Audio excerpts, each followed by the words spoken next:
Kalamassery seat വെച്ച് മാറുന്നതിനെ ചൊല്ലി മുസ്ലിം ലീഗിൽ ഭിന്നത. സീറ്റ് വിട്ടു നൽകരുതെന്ന നിലപാടിലാണ് ഇബ്രാഹിം കുഞ്ഞുപക്ഷം. കളമശ്ശേരി കോൺഗ്രസിന് നൽകി കൊച്ചിയിൽ മത്സരിക്കണമെന്ന നിലപാടിലാണ് മറ്റൊരു വിഭാഗം.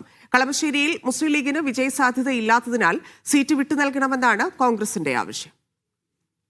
കഴിഞ്ഞ തെരഞ്ഞെടുപ്പിൽ കളമശ്ശേരിയിൽ 11,132 വോട്ടിനാണ് പി രാജീവിനോട് മുസ്ലിം ലീഗ് സ്ഥാനാർത്ഥി വി ഇ അബ്ദുൽ ഗഫൂർ തോറ്റത്. കളമശ്ശേരിയിൽ ഇത്തവണ ലീഗിന് വിജയസാധ്യതയില്ലെന്ന് വിലയിരുത്തിയ കോൺഗ്രസ് കൊച്ചി സീറ്റുമായി വെച്ചുമാറണമെന്ന നിർദ്ദേശം വെച്ചിരുന്നു.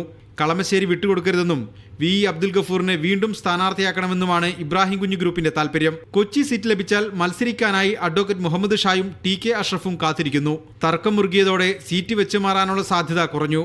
അതേസമയം കളമശ്ശേരി സീറ്റ് ലഭിച്ചാൽ DCC പ്രസിഡന്റ് മുഹമ്മദ് ഷിയാസിനെ മത്സരിപ്പിക്കാനാണ് കോൺഗ്രസിന്റെ ആലോചന.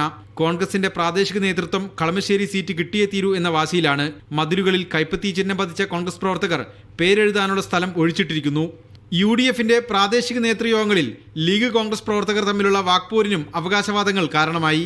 വിജയമുറപ്പിക്കാൻ കളമശ്ശേരി കൊച്ചി സീറ്റുകൾ വെച്ചുമാറണമെന്നാണ് കോൺഗ്രസിന്റെ ആഭ്യന്തര സർവേ നിർദ്ദേശിക്കുന്നത്.